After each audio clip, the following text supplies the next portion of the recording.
Good's This? What up, what up, what up? This is the How Good's This podcast.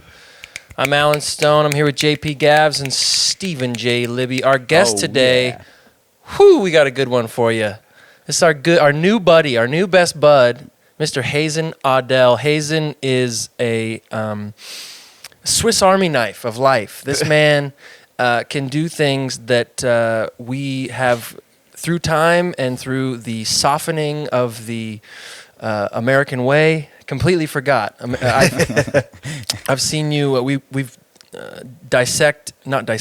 have digested a good amount of your TV show on National Geographic called Primal Survivor. Thank you so much for being in here with us today, man. Well, thank you. It is awesome, and it's just in the last few days of us knowing each other.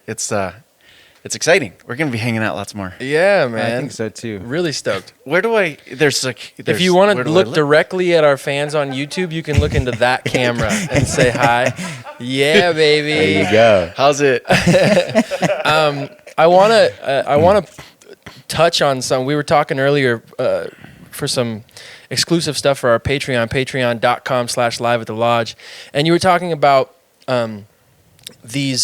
the assets that Indigenous people have at their disposal, right? They go out into the forest and they look at a tree and a plant and the ground and they see, you used a really cool term, they see a pharmacy, right? Like all of their, the nutrients for their food and for their medicines are all right there in front of them. Yeah. And I've been playing around with this quite a while because me and my wife watched most of the seasons of Alone. I don't know if you've watched this show. Some of my friends are on it, yeah. Yeah, and I love it. It's amazing, but I would turn to Taz most of the time and I'd go, it's funny how these folk can go out and survive with nothing, barely anything outside for months at a time. Yeah. And yet, if you're in the city and you have a friend that goes missing for like 2 days and is outside, not in shelter for more than 2 days, we call the police, like 911.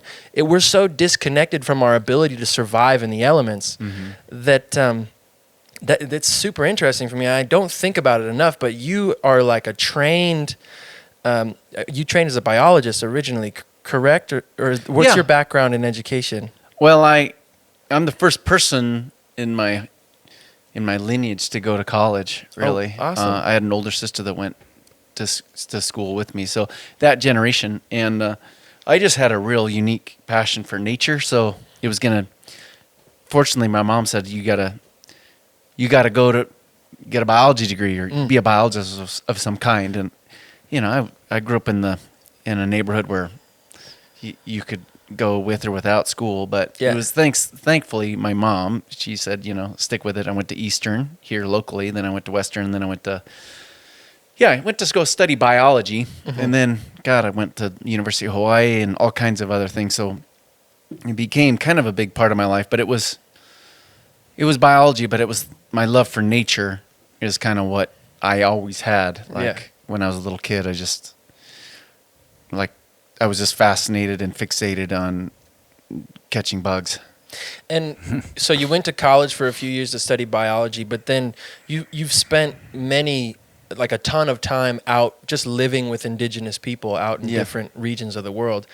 Your education in traditional Western universities versus if you were to put them both on like some sort of measuring scale, how much more education did you receive just like hands on the ground learning from Indigenous people? Well, I'm definitely I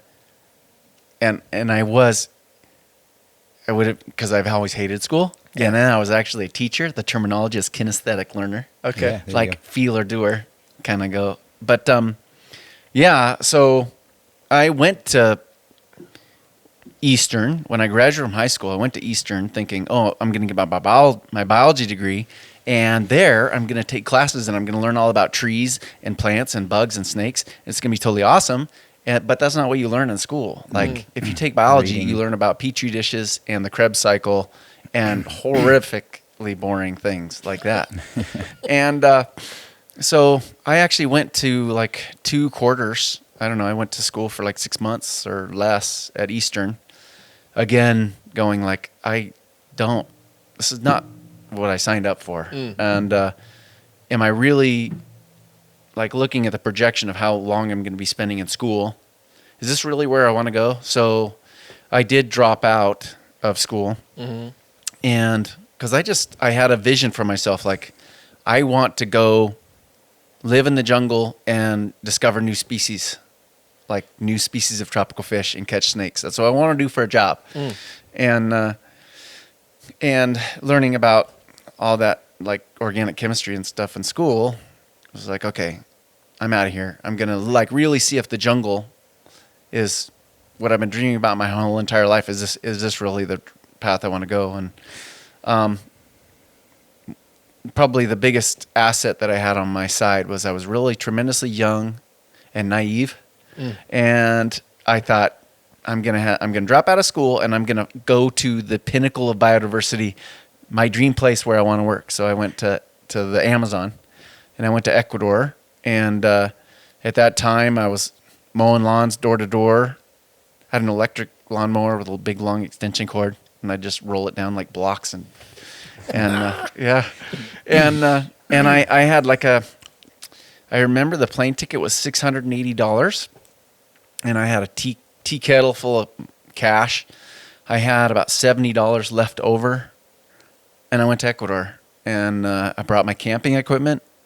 I thought that I would go into the jungle and camp, and then when I ran out of money and food, I would have to come back. And so I went to Ecuador. I had learned Spanish in high school, but I was a horrible student, like I said, but I always knew South America is going to be where I'm going to live, where I want to work. So I went to Ecuador, couldn't speak Spanish very well, but with the best of the Spanish, I told the bus driver, I said, dude, okay, so get me out of this city, Quito, and I want to go to the jungle. Like I had a snake book, and I was like, I want to go like this. I want to see this. And they're like, what? No, nobody goes there. Nobody goes to like the jungle. I was like, no, that's where I want to go. Like the end of the road. Like how far can I go? And he's like, no, okay. All right, well, here you go. Hop on this bus. And I got on this bus for 2 days. You know, it was like at that time, it was like a 2-day bus ride was like $7 or something. Yeah.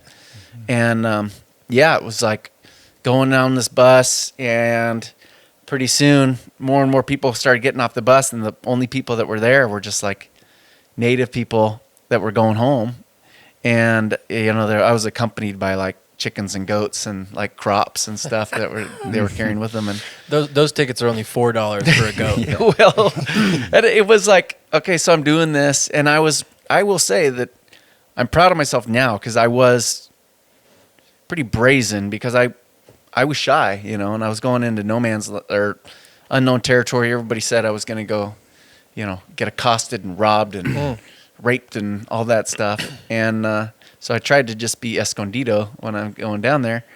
And like after a day of going in the bus, and then we're finally getting into the jungle, like going on the backside of the Andes and going through these mountain passes, and all you can see past the mountains is like green emerald forest, like the jungle, like the movies of the jungle. And it was like, I started to see termite mounds in the trees, and I started to see toucans flying by. I was like, this is like the nature show. This is it. Get me off this bus. And I can remember being in the back of the bus.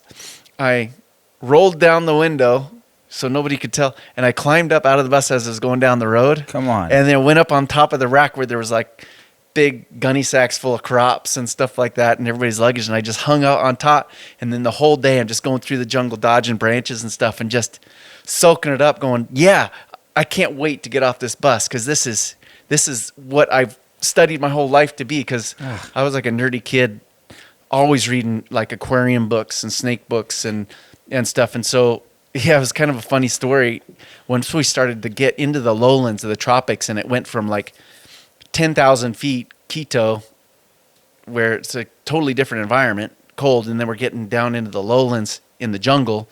And one of the first things is I was looking out, and down the road, down this big long gravel road, bumpy road, there was a big snake, a huge snake, and I was like, shit, that's like a fucking giant snake. Like, I don't know if I can swim. Yeah, of course. And I pounded on the roof. Nobody knew I was up on top, and the guy like slammed on the brakes, didn't know, and I flew off the top of the bus and onto the hood of the bus, and then bounced off. And then went to go run after the snake, and I'd never like I've always caught garter snakes and stuff, and maybe a rattlesnake and stuff, but never a huge snake. And there was this big snake, and I just instinctively like acted before I thought, and then caught this big snake, and I knew exactly what it was. It was a rainbow boa, like one of the, like some people have a poster of Johnny Depp on their wall, and it was like, I got a rubber boa. This is like a bucket list thing right here. Like I cannot believe it, and it's still alive. And so I brought it in. I was so excited. I brought it into the bus, and they're like, "Whoa!" Like everybody that's in there, like they don't like snakes because snakes kill people over there. How old were you at this time? I was 19. Wow. And it was like this farmer brought me this box full of like, rainbow boa. Cool. Yeah, they're totally red. You see oh yeah. See how red dude. that one? See how that one is like has this iridescence on it? It was just like that in real life, you know. And now, it was, why does it turn that color? Is it just the lighting, or it's just this amazing color that it after it sheds its skin, it has this that's so. And yeah, you knew you can exactly imagine. and you knew exactly. I knew what to do exactly. with I this knew thing. I was such a nerd. I knew the Latin name. I knew everything about it. So you had dropped out of college at Epicrates 19, and you cringia. had studied this stuff enough to know Yeah. that if you were to pick up a boa constrictor this big or a rainbow boa, you were going to be okay. Well, I got bit to shit. Yeah, on that. I was all bloody and stuff. Come on, like this is Because I'd never caught a big snake like that before. But yeah, I studied it on my own when I was just a nerdy kid. And then, I brought it in, and I had a bloody hand, and they were all freaked out. But this guy gave me a box, and I put it in there. And then they saw that there's a weird kid up on the roof, but I went back up on top. And it was seriously like a few more. Once I knew there was stuff on the road, I was like checking out the road. And the next animal that was only a few more miles down the road, there was a spider that was so big I could see it way up the road. I knew it was a spider. What? Yeah, and I did the same thing, like pounded on the roof, jumped off the bus, caught a spider. I've never caught a tarantula. I've only seen them in like pet stores and pictures. And caught it with my shirt, and then brought it in, and then again freaked out people. And then, but then people were like, "What is this weirdo child white kid doing?" It's got a zoo on this bus by yeah, now. you're Right. the only white guy out there. Yeah, you're the like, only person, and nobody you're goes acting on- like a goddamn fool. Yeah, exactly. And so like, what's happening? Are people like talking to you? Or They were people, all like, freaked out, like, what is discouraging going you on? from- But then they were like, the asset that I had at that time is I was so young, and people are like, I'm unintimidating, but and it's way easier to make fun of this dumb child, And Sure. so then pretty soon everybody's like, rather than being in the back of the bus, staying away from me and away from my animals, they're all up there, like accompanying the bus driver, and they're all having the most fun time for the rest of the bus ride looking for animals that are on the side of the road.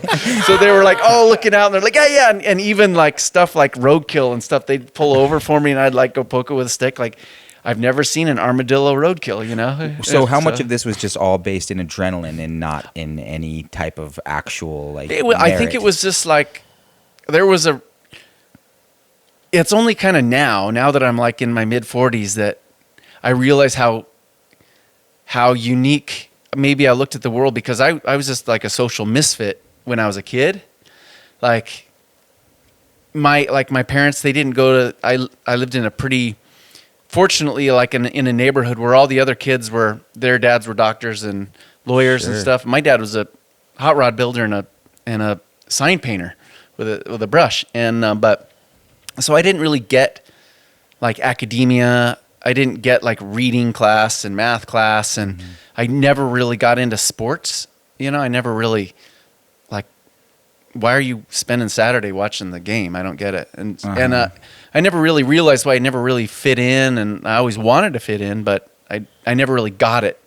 And I think my savior, well, it's just that what I wanted to talk about with people were like tarantulas and stuff. And you had access to the woods living out in this. Not area. really. I mean, it was, I grew up on the South Hill of Spokane. It's pretty suburbia, but I lived right across the street from Manitou Park. It's this big cool. park that is, I mean, probably nationally recognized if you actually go in there. And it's it's got all kinds of wild land in there. It's got a big, really awesome greenhouse. It's got this pond where I could always go over there and go catch turtles and snails and go catch bass. even though you're not meant to do that, but you're a kid on your own doing whatever. Did you have any buddies doing any of this with you, or were you just always by yourself? There was this one kid named Andy Hathaway. And Shout out. Shout out to Andy. Yeah, Hath. Andy Hathaway. I don't know what he's doing. Hopefully he's not in prison. Let's invite him to our sleepover on Friday. That'd be sweet. but yeah, we used to like go under the fence when everybody was playing like tackle football during recess and stuff, and we'd go try to catch praying mantises and stuff, and yeah, I just liked all that sort of stuff, and then I was in the world of that when I was in Ecuador, and it was like it all came true to me, and kind of that story so that gave me exposure to that. In high school, I started doing a lot of camping and stuff, and my dad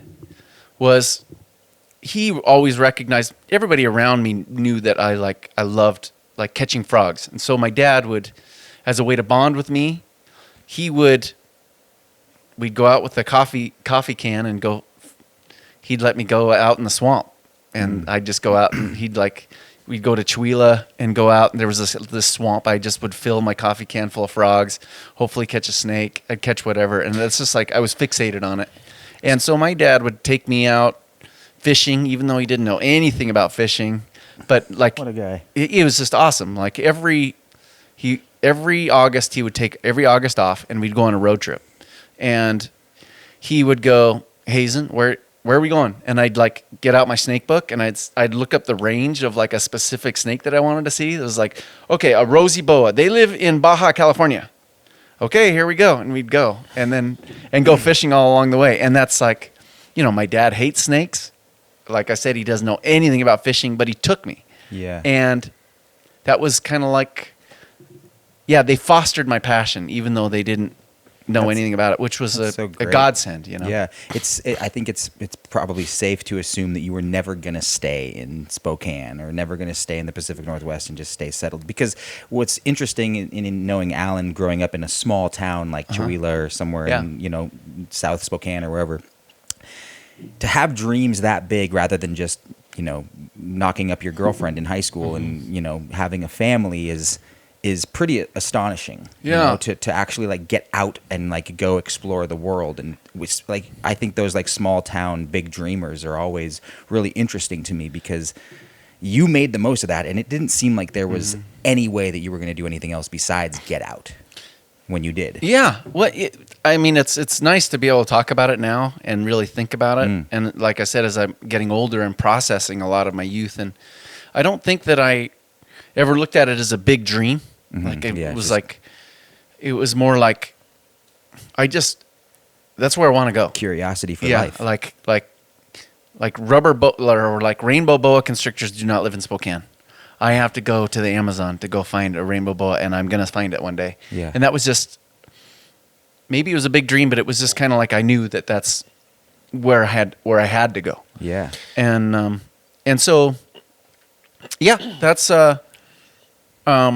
I went to Ecuador, and that's where I was able to like fulfill my passion again. But then the real cool thing that happened was that once I finally landed at that end of the road, and I had my boxes full of like loot, I checked them out, and I had a camera. I was taking pictures of them and stuff, and I could probably bring up some pictures from when I was 19, and having all this like rainbow boa in front of me and stuff. Are they on the internet? Maybe. Yeah, maybe. can Instagram. find You could them. look on my Instagram. But I went camping. I found this one river, and there was nobody around to bother me, like rob me or anything like that. No weird rapist dudes, Yeah. So I just went and hid in the bushes basically, and had the same. There's so much. So many pictures. You're really lucky, Hazen. My dad's actually from Ecuador as well, and he was born and raised in Quito. Wow. So I spent a lot of my childhood back and forth between here and there. And we went to the Amazon jungle quite a few times growing up as well. Not for the same reasons as you, just as kind of like a let's go as a family and hang out and see this and explore. My brother was actually mugged and like held at gunpoint, and it was a pretty terrifying situation for him and his friend. So, and you've never run into situations like that, because when they warn you about that, they're not just saying it to scare you. Well, I mean, I think it was good. Like my mom said when I told them, I broke the news, like, I'm going to Ecuador. I'm 19. You can't stop me. And I was still living with my folks, and my folks are like, my mom's like, well, you're never coming back to live in this house ever again if you do, just because she was so scared. Like Wow. they've never gone out of the country or anything, and I really had to make that decision, because I was fortunate that I did have such a great family, supportive family, and but I went, and the thing is that, and yeah, all you hear about is like, don't drink the water in Mexico. What could Ecuador be like, Bad. And yeah, but I went and brought all my camping equipment. I stayed there and tried to stick to myself. And yeah, I was scared about whatever people, but the real turning, that was an amazing time. But then another turning point in that experience was that I was there for about 3 weeks, and I had that $70. So I had like a 20-pound bag of rice. I thought I could just eat rice. Like I said, I was dumb and naive. And I went fishing because I wanted to go fish for all the fish that were in my aquariums, like Oscars and Plecostomus and all kinds of crazy catfish. And I wanted to see those in real life and maybe eat them while I could. And so I was a crappy fisherman on the side of a river and having tons of rice. But then across the river were these little kids that were reeling in fish left and right. And like, God, what are they using for bait? What are they? Oh my God, I think that's a peacock bass or something, And learning from them. Yeah, just I was like, what? questions. But I was too shy, and I didn't have Language confidence barrier. to use any language skills. But being a installation there for about 3 weeks, there's only Indigenous people there. There's no roads at that time. There's nothing. So you're kind of people that are walking down the trail are snooping around like, what's that? I've never seen a tent like that before. What's going on? And then I'd see the kids walking up the trail with a bucket or basket full of fish. And I'd go, oh, whoa, look at those kinds of fish.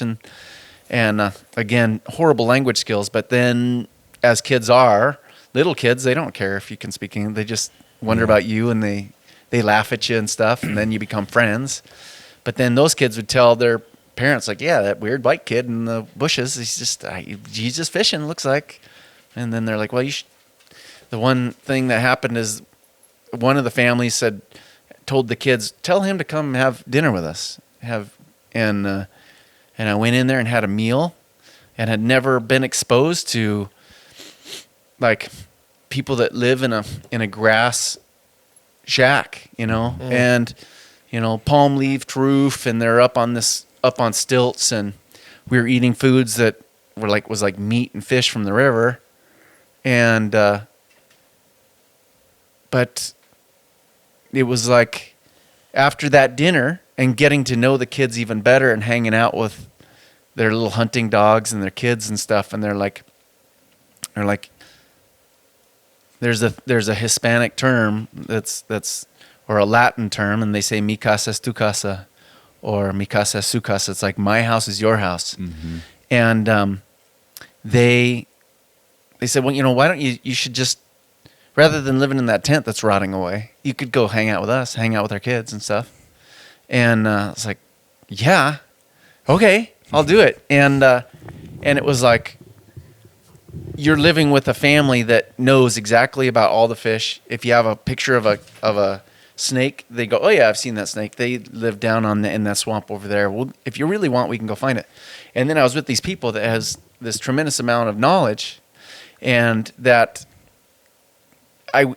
being at 19, you're such a developmental stage in your life. You're so impressionable, and all of a sudden being around these people that just invite a stranger into their house, and now you're family. And having so much fun with kind of all of a sudden, these are my people. Mm-hmm. They're just as interested in nature as I always was. And they get excited that I'm excited about their life, And things that I was seeing was like, I was with these little kids. I'd hang out with the kids mostly just because I didn't have my language skills up. I hang out with them, and the kids would be like taking leaves off a plant and then put them in their pocket, and as we'd go, and I'd be like, so what's that leaf for? Oh, well, my grandpa has this skin fungus right now, and so we take the medicine back. I was like, what? That's like a medicinal plant for your grandpa for his skin infections? Yeah. I was like, so you guys know all about these medicinal plants? And they were like, there's a group of 3 of them. And they're like, and I said, well, teach me. I want to know all about plants. And seriously, it took him 10 minutes to get 10 feet away. And they talked nonstop about this plant and that plant and this plant. This is what my mom uses for when the pigs get sick. This is what Grandpa uses when he has cataracts. I use this because I get these cuts on my feet, and it keeps. And I was like, wow. But and you know the names of them, and this is just the tip of the iceberg. And hanging out with them, they'd spend all day. I can remember we'd go on these big walks, hikes through the jungle to go look for one specific kind of tree. And being such a greenhorn at 19, all those trees look the same. Mm-hmm. You know, like, why don't you pick that tree? Why don't you pick that tree? No, we got to go get this. We got to get wambulo. I was like, what? And then we find this tree, and it's just like this piddly tree. And they're like, this is the tree that we use to make a paddle out of because it floats, but it's really strong. It's rot resistant, and it's easy to cut. You know, like all these things. I never thought of that. And then it was like every day we'd go on a mission through the jungle to find a kind of a post for the foundation of the house, and we'd find these other kinds of posts for the rafters, and we'd go get other leaves from the jungle to patch the roof, and then they'd have to go get something for glue. And I was like, this is when you talk about my education. Yeah, that was when I was college. I was living it. Yeah. And knowing that there was no end to this knowledge. And yeah, I thought that I'd be there till I ran out of rice, which I thought, oh yeah, I'm going to be there for like, I don't know, a month or 2 months, and then I'll come back. Well, I wound up being there for 8 months. Come on, man. That is amazing. And like hanging out with this, they're like my family still, you know? Good rice. Those kids are having those kids. Yeah. So they didn't require you to have any other resources thereafter. Once your rice ran out, you were kind of helping, taking care of. What it was like, what I was doing was, when I was talking about like getting wambulo, that stick, that was a pole to be able to pull myself up and down this one river, because they taught me how to canoe in a dugout canoe to go up this river and help the family transport coffee that they were growing in a finca or a field that they had way upriver. I'd take that to the middleman to get processed into coffee somewhere else. And so it was kind of like, I was just working with the family. Then I was working with the community, doing stuff, and knowing that I needed to pull my weight in somehow, but also knowing that this is a tremendous opportunity. And I can remember when you talk about like how unsafe it is and how the fears that everybody had before I left. And I can remember going back, it was like Christmas time, and there was like a Christmas party, and all those kids that were always partying in high school that never invited me to their party, they were having like a Christmas party, and I went, and I was excited, and I had stories to tell and stuff. And they're like, we've been working at the local Fred Meyer's and hanging out. It was like that. Bagging groceries. You're like, oh shit. It was like this kid, like having conversations with kids that always made me feel so insecure and stuff. And then like, you are the same kid that was in, like, I felt like I'd learned so much, and that's all I wanted to talk about when I came home. And so it was like so instrumental in my life. And then when I came back, the only reason why I had to come back was, well, to reassure my family that I'm safe. And then I went back to school so I could stay in school. So I went, like, finished up a couple more quarters at Eastern. And then the day that summer got out, I already had a plane ticket booked to go back to Ecuador. And that just became my routine. Going back to my family, exploring more of Ecuador, finding opportunities to get deeper and deeper into more remote. Now I knew that there was these cultures that I am with are becoming more and more washed out because they're assimilating with societies and stuff. They're less tribal, and the deeper I go, the more wildlife, the more skills, the wilder it's going to get. And so I was just hell-bent on this mission to get as deep as I possibly could go. And that just became my lifestyle. And were you able to communicate with your family in any capacity when you were over in the Amazon? Oh, there was or was it just like, we don't know where he is right now for 8 months? It was like that. I mean, it was. I mean, we're talking 1993, 1992, 1990. Might have been 1992 or 1993. There's no cell phones. Yeah. And literally there was like a handful of telephones in that country. Right. To be able to, that had the capabilities of ringing to the United States. Mm-hmm. And to do that was always such a ball ache, you know, like, okay, it's 2 days in a dugout canoe, another day in a motorized canoe, and then 2 days in a bus, Just and to then get look to a around phone. and see if the phone is even, if they even have electricity left, you know. It's like, you know, so incredibly third world still then, Yeah. you know. And, you know, you'd make these calls and spend all of your money trying to make a 30-second call back then. And I'd write letters, and I can remember I had a camera, and I'd go on these big quests to try to find somebody that could process my film and get these pictures. And then I can remember the photo quality was so shit that I did have a picture of like me holding a big rainbow boa, and, you know, it's showing off to my parents. And there was a photo blem on my face, and it looked like I had this huge scar on my face. And so then they got this picture, and, you know, they're like writing me, like, when you go back home, we'll figure out a way to get plastic surgery on your face. But I never got those letters never back, got of them, yeah. course. You know, they just like, my poor family spent months worried about me. We're just worried sick. And I feel bad about that, but that's the only way it could have ever happened back then, you know? Right. So you, for many years, you go out and you live in Ecuador. Did you explore outside of Ecuador? Were you constantly going back to the Amazon to try and learn from those indigenous people? Or did you, I know we watched an episode where you were over on Primal Survivor in Papua New Guinea, and you went to the Arctic. Like, those seem like completely different environments. Yeah, terrain. they were different. I knew how good I had it in Ecuador because I had my people. And later on, I started to have so I could afford to go down there and afford school and contribute to my community. I started a guiding business down there. Oh, cool. Later on. Money. Yeah, so then I kind of found a way that I could speak English, I could bring in tourism, and I could take people on jungle trips. And then all the people that were raising me at the time, they were valuable as far as canoe drivers, cooks, additional guides. And then it became kind of like this, it just all started to work out. Like, hey, if you build a lodge or like a little jungle cabin, we'll rent it out from you. And then I kind of started this whole industry along this area.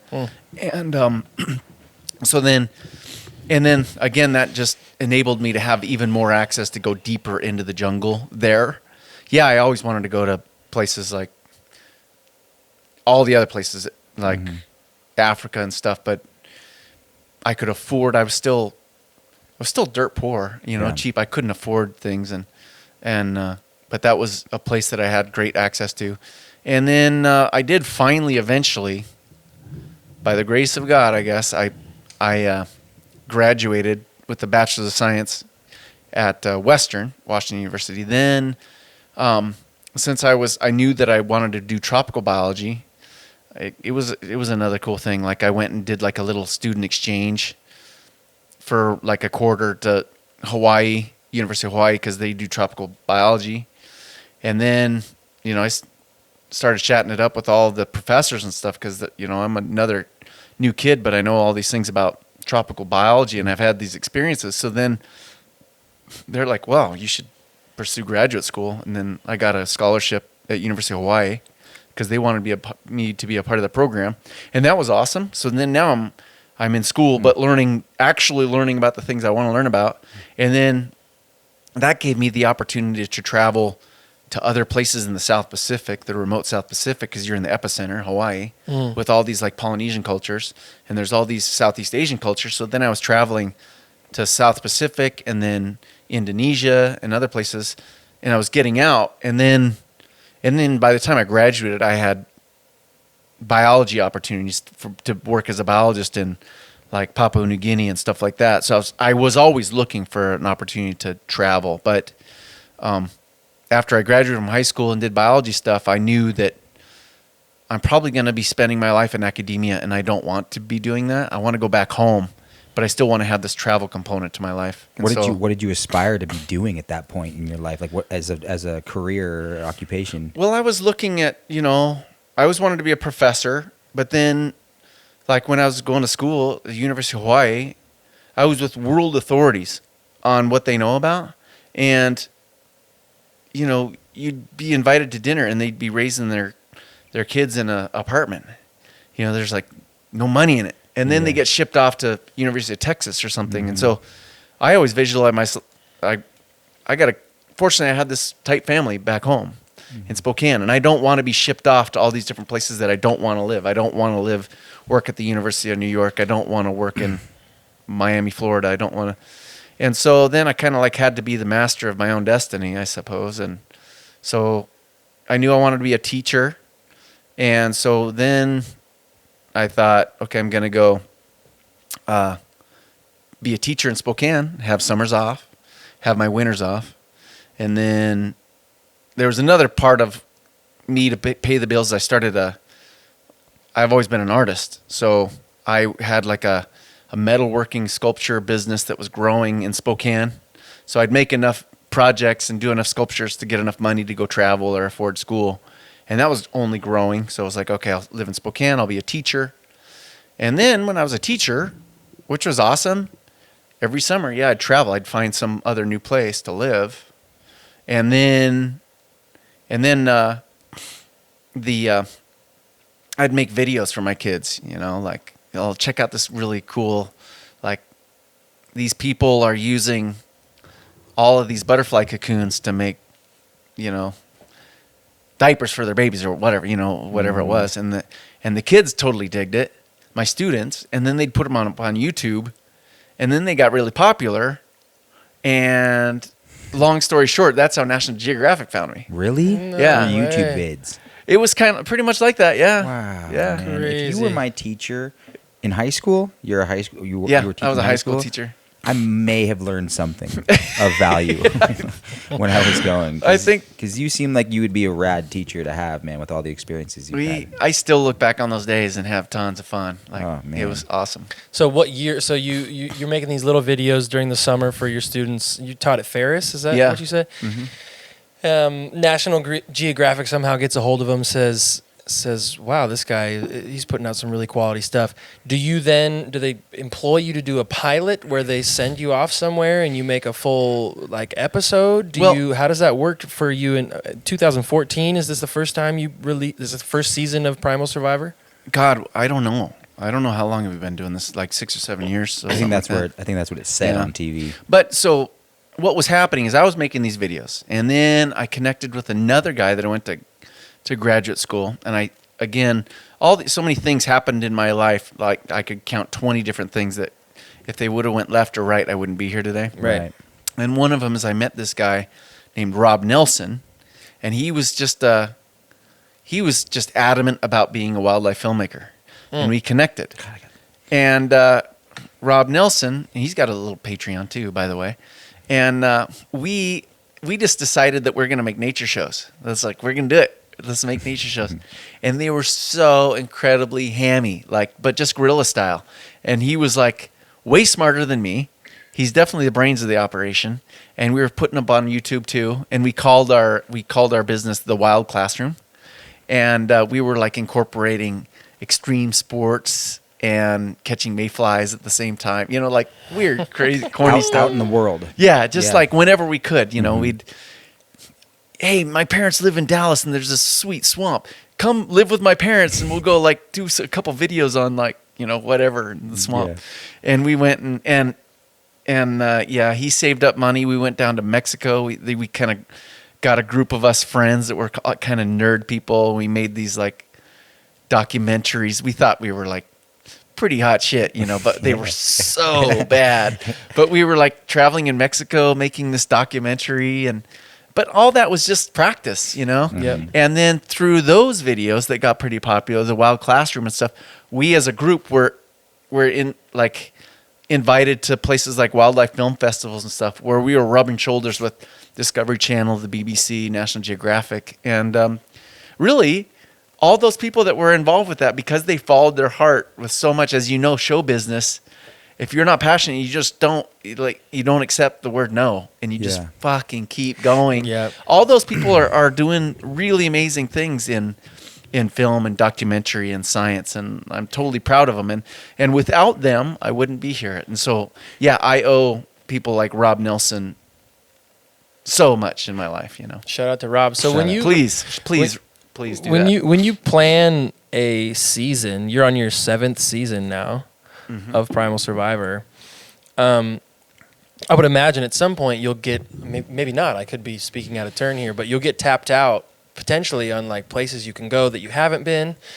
How do you put together a season? I'm thinking I have so many production questions for you, because I am like super heady on production. I've put this whole studio together. First and foremost, one question that I'm so interested in: how do you guys charge batteries out in the wild? Do you have solar like panels that you display? Do you just you haul enough batteries in to like? Have you ever seen the documentary, like Herzog documentaries, where he like Happy People built a boat? No, like they like built a huge barge and then like carried it across the Amazon. You got to watch it. It's like it's like ridiculous. Okay, but okay, we went off on a couple things. We can't get tapped out because there is still such a huge world out there. So much. That's amazing. I mean, from National Geographic's standpoint of making a film, to them and most common people, they'll be like, all those people look the same. So we need diversity of looking people. Okay. But people don't realize that 50% of the rest of the world doesn't know how they're going to get their food for dinner. Right.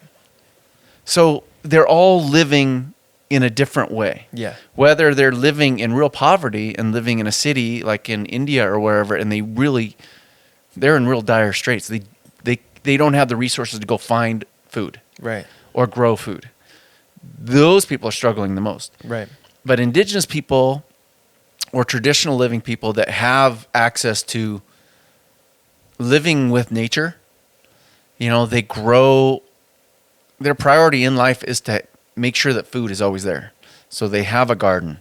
They protect their environment. So there's always going to be meat. There's always going to be nuts. There's always going to be something like that. And so 50% of the world lives like that. So in my opinion, that's a lot more diverse and a lot more interesting and has a lot more opportunities than making all these films about America. Oh, for sure. Definitely. For sure. I guess my question maybe was, what's the approach to that? You go, okay, we did Papua New Guinea. Here we're going to do an Antarctic episode. Are you coming up with those locations yourself? Do you have a production team that you guys get together and figure that out? I always try to put in my 2 cents because I see or read or something places that are really cool. But in all honesty, the company that I work for right now, Icon Films, they're out of England. And they have an entire crew of researchers. Gotcha. That are just hitting it, talking to other scientists, looking on maps, going through the internet, looking at old ancient documentaries, doing all the legwork to look at all these fascinating places. And I couldn't do as good a job as they could. Gotcha. So they're kind of feeding you, this is where we're going, this is the season. And I'm always game. I was like, hell yeah, I'll go. And but the episodes that we watched, you're learning so much from the indigenous people in that specific area. Do you fly out early and like take a lesson? Do you just know this stuff prior? No, there is so if you watch Primal Survivor, you'll know that it's not just a show. Like there's other shows that are out there where the guy holds his own camera, and it's just him out there, maybe. But that's the premise. Yeah. If you look at the show, it's obvious if you really look deep, like it's high quality. Like it's got these beautiful panoramic shots and it's got these night shots and night vision stuff and drone shots. And that takes talent that I don't have. And so there is a film crew that's out there, but we're like frontier filmmakers. Like when you were saying, how do we charge batteries? Like we did we did a film in the Darien Gap. The Darien Gap is in Panama. It's the only reason why we don't have a highway that links North America to South America, is because of this one incredibly remote, incredibly wild place in Central America. For one, it was too rugged, too swampy, too mountainous to be able to make roads of any kind. It's too, you just couldn't do it. Then, and too remote. And then now that we may have the technology, we may have the World Bank investment doing it, then it just became overrun by like drug trafficking and guerrilla warfare and stuff, and just so blatantly unsafe that nobody could go there. Wow. And but because of all that, it's this very wild, unique, beautiful place full of jaguars and stuff. Wow. And we wanted to make a film about the people that live there, the indigenous people that live there. The Embera is who we were with. There's a handful of other traditional living people. And it's no man's land there. Nobody's ever filmed there, but we wanted to. And it's we had, again, hell-bent by like fury and passion and the desire to do the ridiculous. We went and we wanted to go film there, and we were going to make a journey to actually walk across the Darien Gap. And we did it as a film crew. Wow. So that means when you say, no, there's no solar panels, we had to carry generators. Like with gurneys, like going through it. That's what I'm wondering. I'm like, Who's we? Who's we? How So many the people? we when we have a film crew, so there's 6 people that are involved with kind of like following me around, and I have to give them so many props because I'm taking care of myself, and that's kind of all I have to take care of. And a lot of times I'm carrying a bow and arrow, and I have so much more experience than everybody else too. So it's a little bit not quite as a foreign world to me. Wow. But imagine the poor cameraman that's trying to follow me, and I'm all over the place like a wild beast or something, you know. I do whatever I want. And a rainbow boa. yeah, exactly. And they're carrying around a 60-pound camera, following me through the mud and up through the mountains and over logs and stuff. And they can only see through their little like teddy bear butthole, into the camera and go look at me. And and they're like, by the end of the day, they are wiped, you know. And then they got to wake up and perform again. Yeah. For me, if I'm suffering and it's real suffering, that for the channel, that makes a good television show, you know? Yeah. But yeah, they, like on a place like that, we have to carry all of our own food. We have to carry generators. We have to carry all the cameras, all the equipment to be able to log the footage. It's quite a scenario. And so that'll be, we have 6 people. So a primary camera person, some of the best in the world, an assistant camera person that will also they work honestly 24/7. I mean, to get into this industry, they have to work so hard. So they're the ones that are doing the night vision stuff. They're staying up all night and doing like time lapses of stars to make the show look as it does. Wow. They got to be able to work the drone. They got to log footage. I mean, they're nonstop and they're exhausted, but I have so much respect for them. So then you've got those people. You've got a sound person that follows me around. You've got like a producer that makes things happen. You've got an assistant producer that makes things happening on the ground. Like, how can we make this shot work? What's that? And so then those are those people. Then the other people that need to have shout outs are the people that are like helping us with carrying food and making sure that the crew is taken care of. Because those people, honestly, on that shoot, the cameraman would work all day, follow me around, and then have to go and spend a few hours cleaning the camera, making sure it's going to function the next day. And then he's got to set up his tent. He's got to set up his hammock. And hopefully somebody's out there cooking food for him, you know. And they are, like during that shoot, we all got such severe trench foot. You know, they have to, I can go barefoot. I can watch where I'm going. I'm accustomed to it. Right. I've been barefoot ever since I first went to Ecuador because I learned from the best, and I've ensured that my feet work properly. And people don't have that luxury, so they've got to go in work boots. They've got to follow me around. And not get bitten by poisonous snakes and all that stuff. But their boots are constantly wet, and they get severe things like trench foot. Yeah. So trench foot is like on that shoot, it was by that time we're a week in, and people physically couldn't walk. Like the cameramen, the sound people. And so they're to watch my people that I care so much about, and I have to carry out, I'm living out in the wild, and that's how I like to live. Because one reason is because I get a chance to look at, I can go out all night and go look for snakes and go fishing and do all that sort of stuff. But those guys have to get a good night's rest. And when you see them, there was dinner cooked for them somehow, which is like some meager camping dish of like spaghetti in a cup, and that's all they get. And then they have to, I've seen people just literally crawling, or they're so exhausted or in so much pain that they can't even eat. And then they have to go crawl into a hammock and then perform the next day. So this is, I really wish the show wasn't about me, because these people are incredible. But it is the kind of things that, to get this kind of film and make it so real. I worked for Bear Grylls as his survival consultant on his shows like Man vs. Wild. Yeah. And this is before I got into show business. And I had never been to Ecuador and seen such nice hotels. And I didn't know all this. And it was like, man, you have this show that the whole world is watching, and you're so incredibly influential, but you don't even give a shit. You don't care about the nature. Mm-hmm. You don't know anything about it. Right. And you're acting like this. And like, I'm not as good of a performer.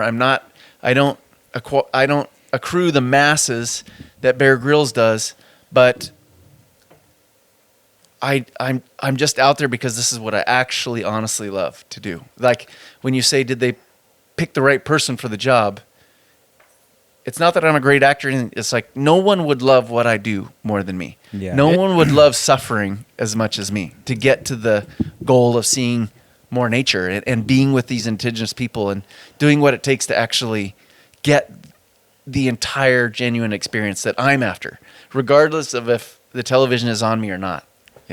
It shows, man. I don't know if Thank you obviously so we're our own worst critic, but me and Julian watching through the first couple episodes of Primal Survivor were just like, dude, this guy, you're captivating. You're so into what you're doing. It shows. It's not a facade. It's not a facade. There's no, not to throw anybody under the bus, but I just sincerely think you in front of a camera is such a joy to watch when you're out there teaching people these indigenous ways and teaching them how to survive off the land. Like I was captivated, dude. It was really good stuff. I'm stoked to hear that. Yeah, man. You're not presenting in any performative way whatsoever. As far as we're concerned, it's very comes off authentic, really genuine. man, and Thanks. super genuine. So I want to talk, maybe backtrack a little bit. So you start doing these videos for your high school students, and you're bringing them back. They're putting them on YouTube. They're getting some views. They're getting some attention. You start, at some point, you would have had to connect with Icon Films, and they would have been like, you know what, we think you would be great as the lead on one of these nature shows. Because, there's Discovery, there's Discovery Planet, there's National Geographic, there's BBC. This is 15 different channels that are doing these types of shows. Talk about that. Like, how did that connection happen between you and a production company based out of England? Another serendipitous, so much luck. Yeah. God, you gotta position yourself at the right place at the right time. A cool story. So by the time I was affiliating and going to these wildlife film festivals and seeing wow, maybe I can go set up an appointment with Discovery Channel or something. It was like, you know what? Maybe I'm going to be a nature show host. I'm going to be David Attenborough. Yeah. This is my dream. This is and just how everybody wants to be a drummer in a rock and roll band. Yeah. It's a terrible dream, but yeah, I know what you're talking about. But they can't. They don't have that opportunity. Yeah. You're one of the few. But it was like, I'm going to be a nature show host. I'm going to do it. I'm going to do it. That was when I was like, I saw, that was when I was like, I was starting to be a dreamer. Like, I'm going to do this. I see it. I'm going to do it. I'm going to conquer it. I'm going to get there. I visualize. I'm going to manifest it. And so I was like trying to talk to National Geographic and Discovery and the BBC and everybody. Like, I want to do a nature show. I really want to do a nature show. Can I do a nature? I want to be David Attenborough. If you know David, if you don't know David Attenborough, please learn. He's my hero. That is it. He's amazing. So the unfortunate thing is I never went anywhere that way because it's not a genre. You don't see any nature shows anymore that's hosted. All that nature people that know David Attenborough Know his voice. They know his voice because he's the man is like 95, I think, right now. But he was cool. People were watching his shows in the 70s and 80s. But then there's no more. There was Steve Irwin. You know, he was awesome. Jeff Corwin. But then after that, you don't see anybody talking about being spokesman for wildlife. And it's unfortunate. And the networks that are out there, all these television shows, I don't know where they get their ideas. You know, they're supposed to be the professionals. They say, well, this is what the American audience wants to see, and nobody wants to see any nature shows. That's not what people want to watch anymore. I'm like, no, they need to be force-fed this and love it like I was. And this is what happens, and it will. You create your own, but they're all like, they got no balls, none of them, you know? And whether they're boys or girls, they're all like, they just don't have the gumption. They're just copying everybody else.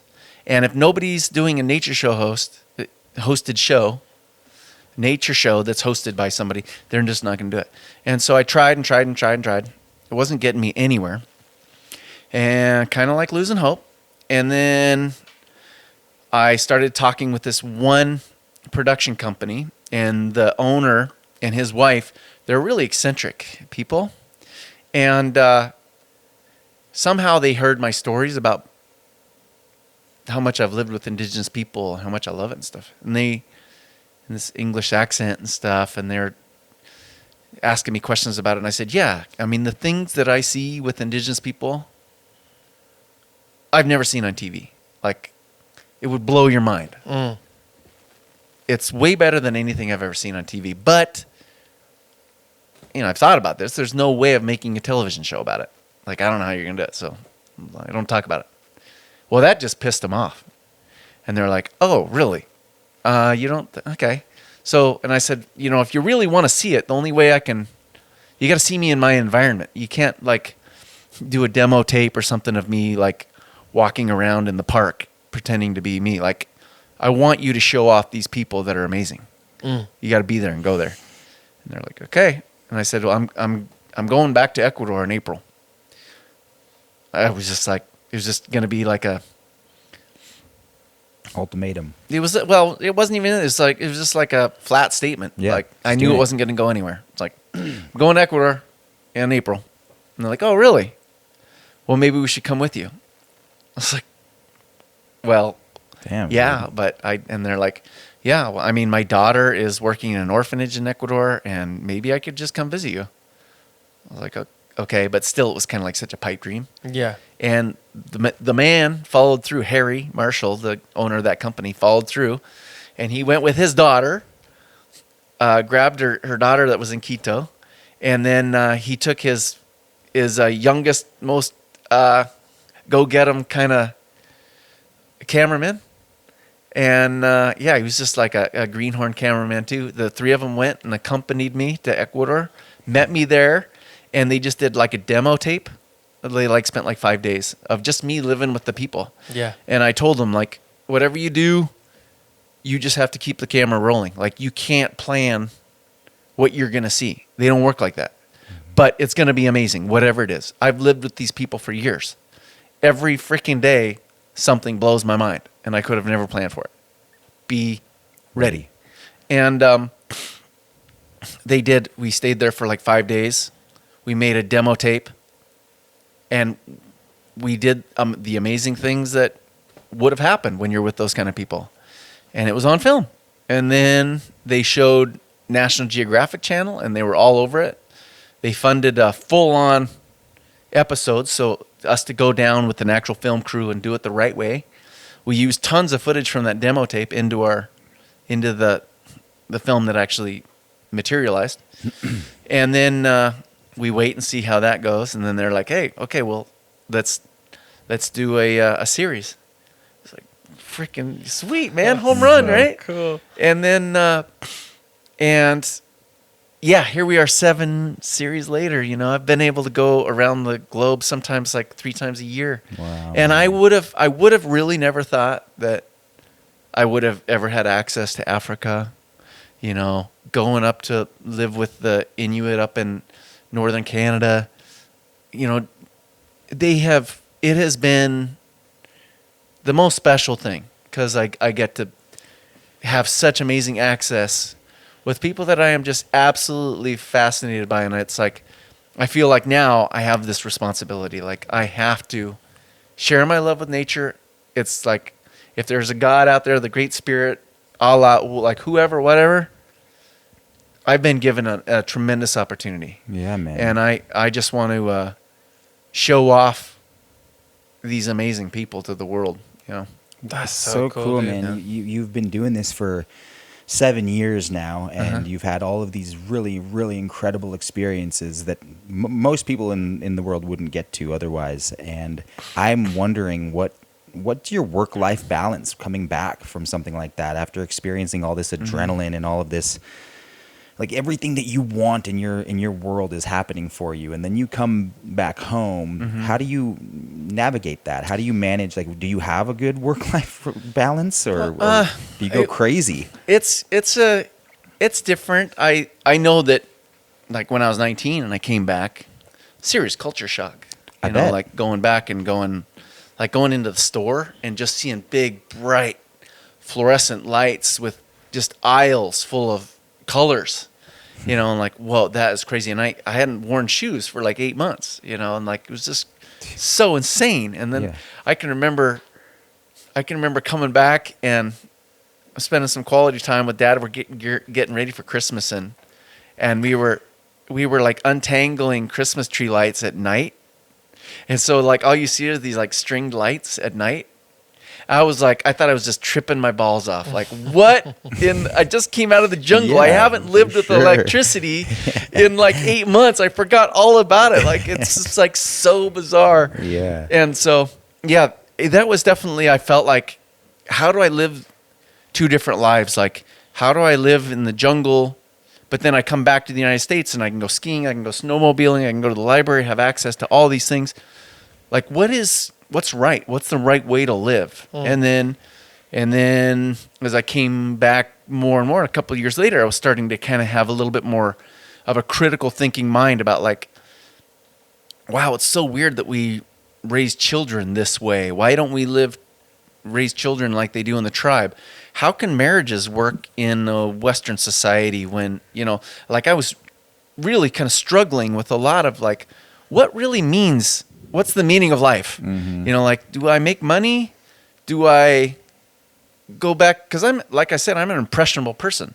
I can go and get really attracted to a sweet car or the way the women look on the magazines, and I haven't seen those kind of women in months, you know? Like, you go back and forth, and, like, we as humans, we're adaptable, so it's like we think that that's right or we think that's wrong. And I was really starting to question a lot of that lately.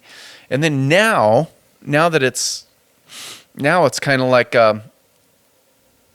I know that I crave wild. Like, I know that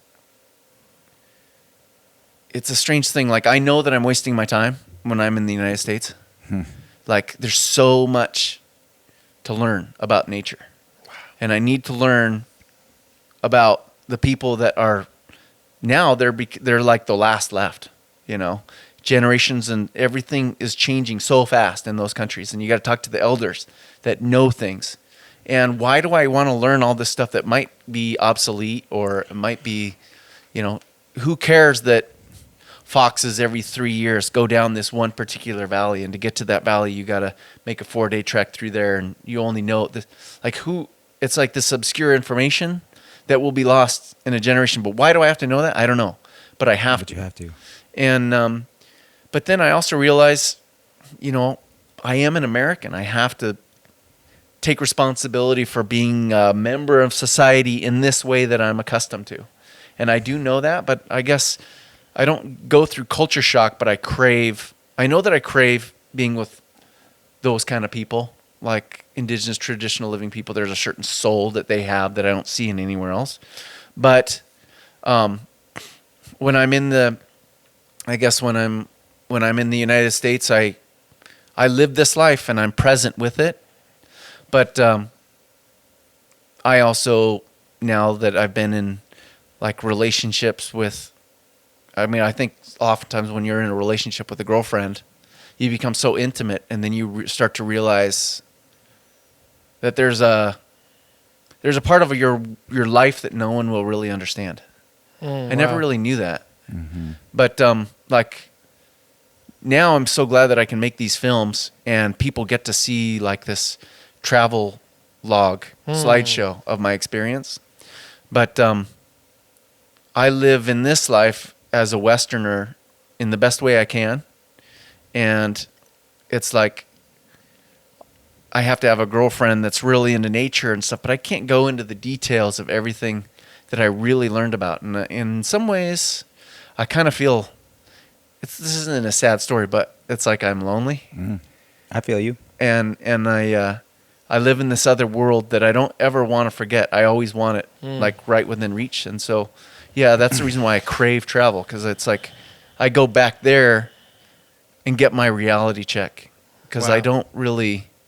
I see that I'm like, the more times I spend here, I'm like, okay, I got to save up for that pretty sweet car. That's like totally awesome. And oh, I got to keep up with the Joneses. Like I'm real easy at doing that. And, like we're a very sexualized culture, and like as Westerners and I'm like, I see that I get distracted by that. Like, beautiful women and everything. I don't even think we realize that it's like a paradigm shift that we need to be removed from that. But we're so incredibly distracted by something that works so well, like the selling of like sex and everything that we have. Everything. And when you live with like these other cultures that are so much more humble and they're not distracted by that, the relationships, whether it's just chumming with your pals or a romantic relationship, or a relationship that you want to have kids with, it's like so different. Totally, man. It's totally In what way? different. Can you explain it? Well, like, I don't know. I struggle with the expectations that we have of partners in the United States. Mm-hmm. Like we're in a capitalist culture that we're in. We're kind of like all given respect when we're like the self-made man. Yep. Or like we're independent. If you're a woman and you have your independence and you've conquered this much and you have this much to say for yourself, whether it's your education, your career, the kind of car you're driving, the way your body looks. Yeah. And for a man, it's the exact same things. Right. And it's all about independence. It's like we all have to be pretty self-absorbed and to succeed. And it's like what's admired in our society. Like so many of us had to leave home, and we live in a society where it's like if you're 40 years old and you're living with your parents, that's really wrong. And yeah, I can look at that as like, freaking loser, get off your ass and go do something, or like whatever it is. But why is that? Why do we say that? Because you can live in a tribe, and if you're 40 years old and you're living with your parents and you're taking care of them and they're taking care of you, and you have constant company all the time, and you have the sound of children playing with you all day long, why would you want to change that? Like, everybody's happy. You have continual support nonstop. Whereas when we're in the United States, living such lives where we have to go pursue our own dreams, our own things, it's lonely. And that's why we have such depression because it's all about us. And I always think that, like, I suffer from, I can only say this because I suffer from it. Like, that's why I need to go get back to Ecuador and get my reality checks, because it's like when you're depressed, I don't have a real good way of like saying exactly. It sounds terrible, but depression is like you being self-absorbed about how you feel. Right. And It's inward. It's like, yeah, how come I'm not happy? How come I'm not? And people can't help it because that's how our society functions. Right. We are materialistic. We're capitalists, and that's how we are. But if you go into a tribe, their days on end are horrible sometimes, but they don't have the luxury of just thinking about themselves. Right. They want to think about the welfare of their tribe. Wow. They want to make sure that their children are healthy and happy, that the grandpa is getting fed, but they're always together, and you're always supported. And think of the difference between when I look at like relationships, like if you're going to find a partner to have kids with, say in a male-female relationship, like as a Westerner, you've got like,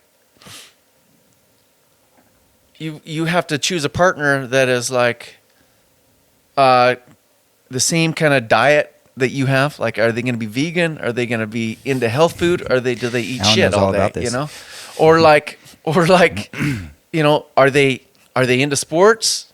Do they like playing sports? Are they active? Are they not active? What are the expectations that they want out of life? Are they fine living a humble life, like in a really humble house or a trailer, or not even having a house, living in an apartment? Or are they going to have a big mansion?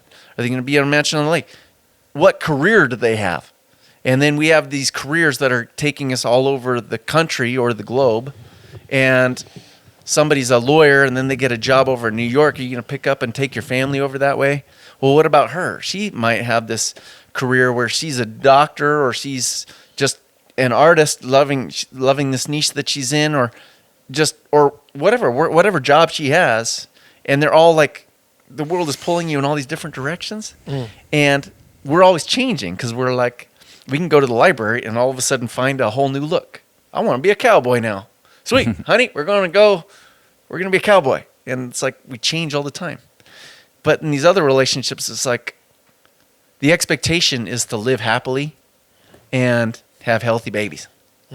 And so a lot of them are like, you're going to be a farmer, I'm going to be a farmer, and we're going to have healthy babies. That's it. That's how humans have evolved in a lot of ways. And so it's like, in the United States, we can be whatever we want to be, which is a wonderful thing. We can have a boyfriend, a girlfriend. They can have different kids. We can not be married, whatever.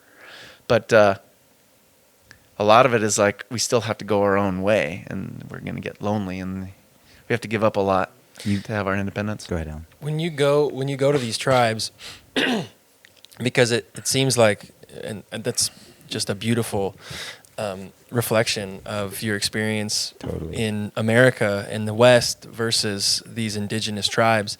In America, it's almost like we're never satisfied. It's like we achieve the thing. I see this in my own life. Like when I was starting out as a musician, I was like, if I could just make, I remember turning to one of my friends and I was like, if I could just make like $30,000 a year playing music and getting to play shows and getting to play my original songs, I'd be satisfied. Yeah.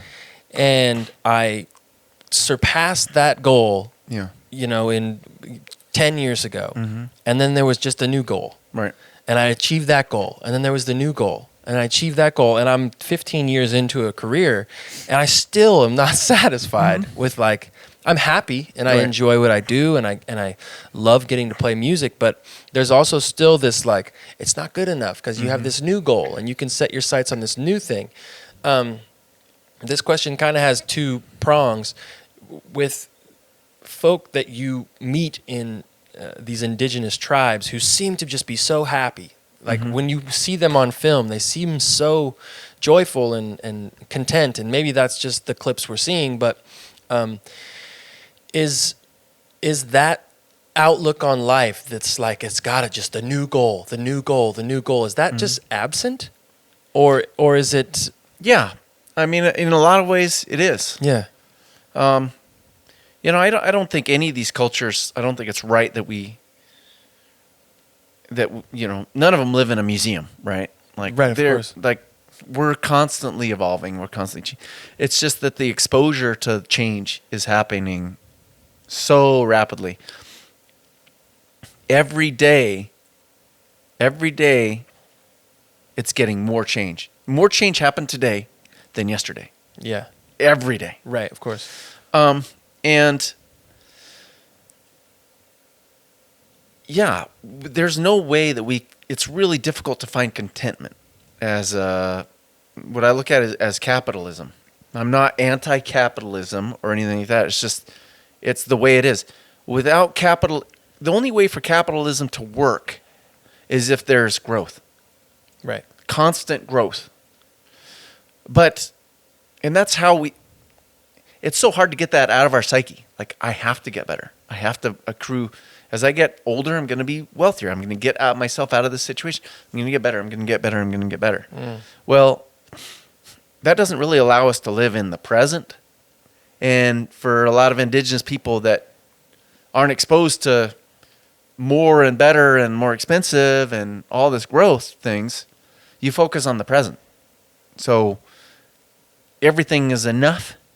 Like, I have worked it out to where I have this garden that's always going to be enough.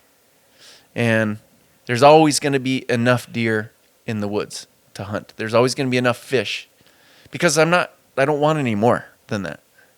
But now we want more. So capitalism is like, oh, if there's fish in the river, it's better to have 100 fish than a fish, because 199 of those fish I can sell. Right.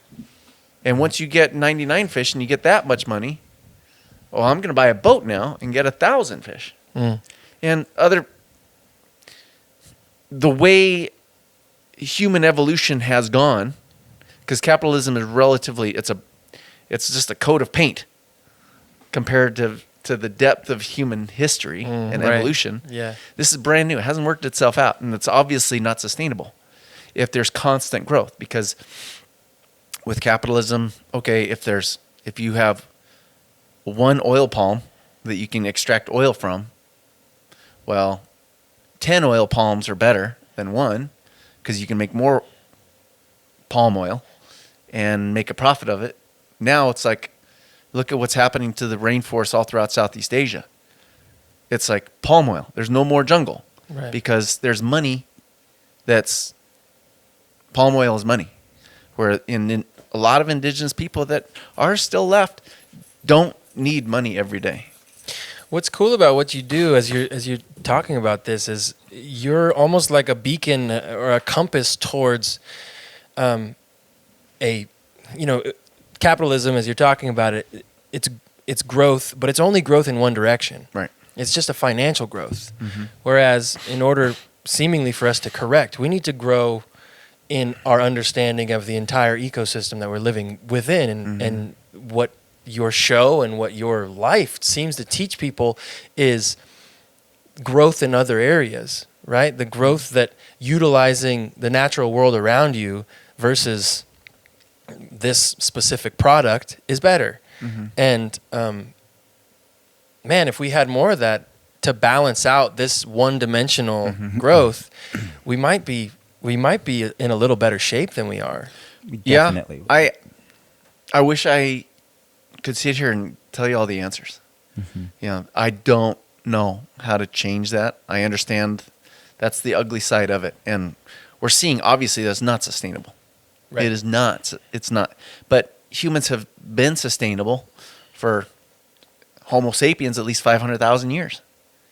And if you consider where we're at being unsustainable, which is about probably the last 4 generations, and it's getting progressively worse, our demises, we're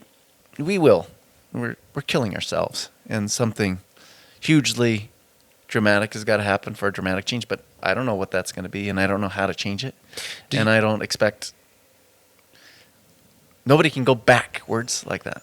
You know? Well, right, you can't go backwards historically, but you can pull from the past to learn for the future. And have you been approached by developers in any capacity towards? I wanted to ask you this question. We randomly, this is crazy, ran into each other this morning at like 9 a.m. at a coffee shop. It's crazy. How come you were there? It was my first time. My wife, we live like just down the hill from there, and my wife's like, "You want to go out in the morning and get some coffee?" Hell yeah.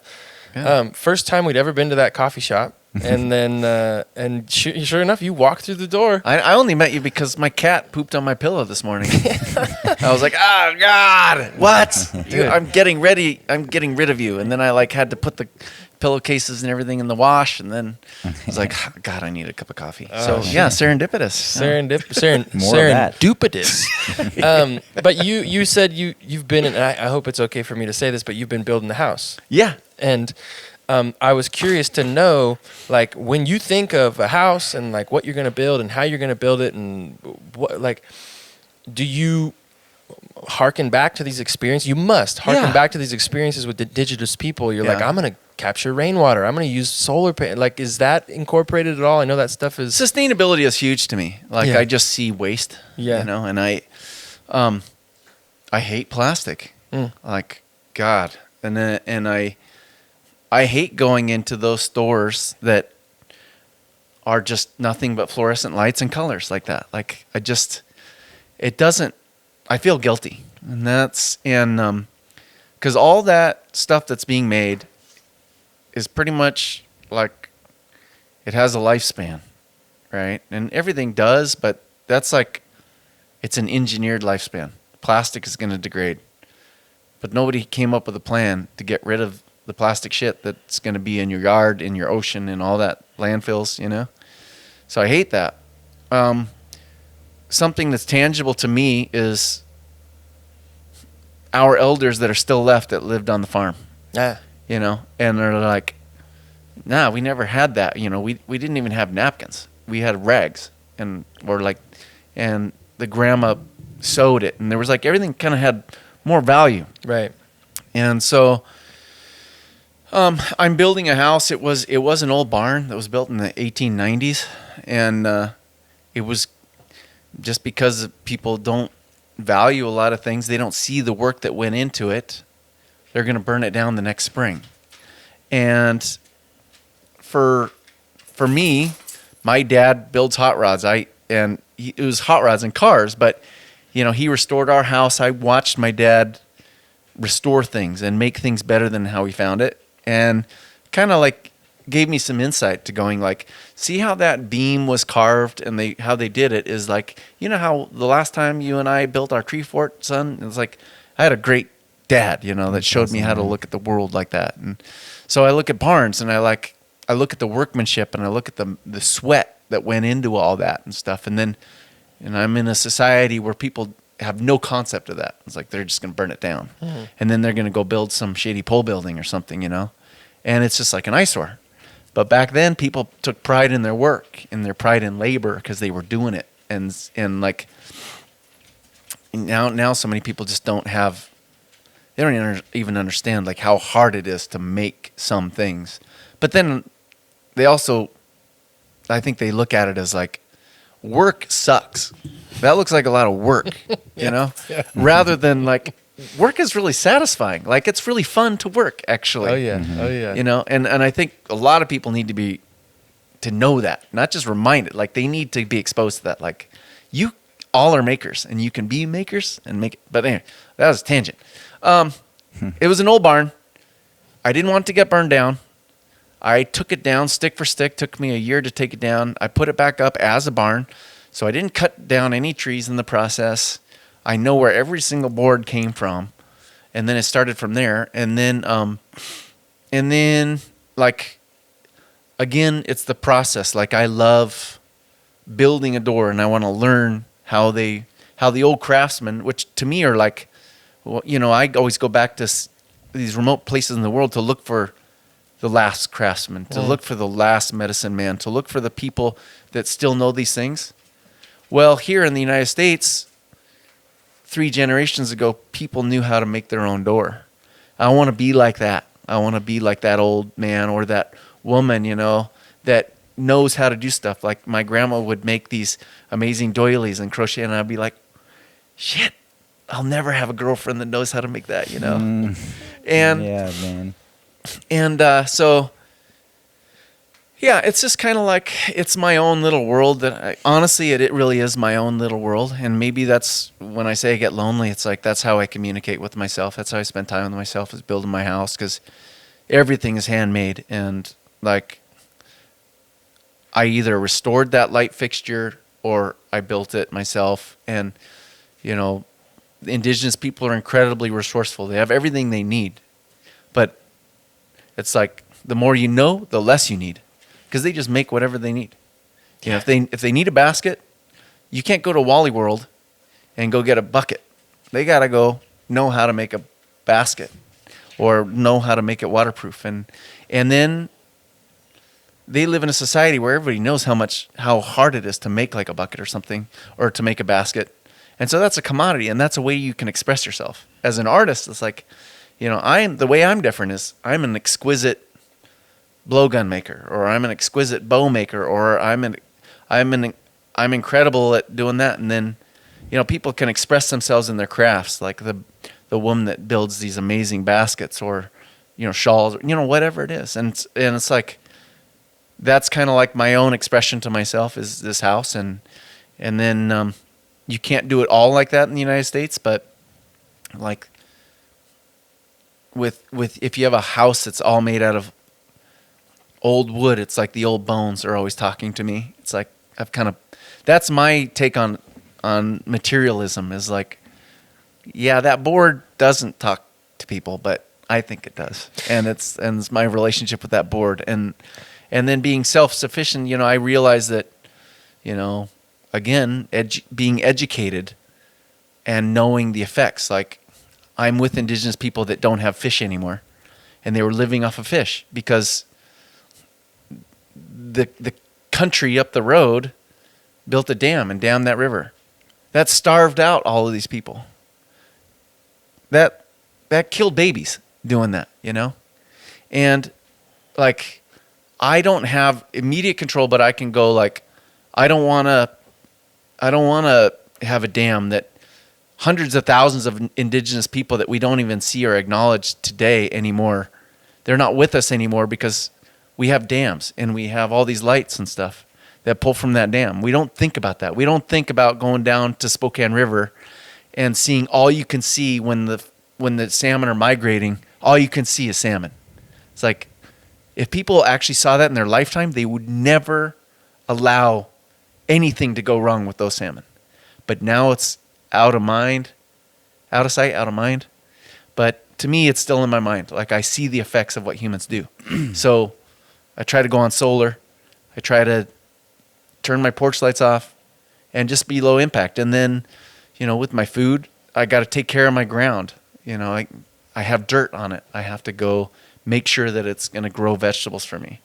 And I know that just me taking up space doesn't allow a bird to live. It sounds corny, but it's like, I want to make sure that I'm not, like, if I lay down a whole bunch of pavement, I got to make it up somehow, because that used to be ground that was growing trees and allowing like insects to be there and birds. And like, I know the impacts of humans. So I can at least do my best to live in a place where I wake up in the morning and I just cherish. It's like my television set in the morning. It's like, God, man, so many birds are visiting me this spring. Like, there's way more birds in this place than before.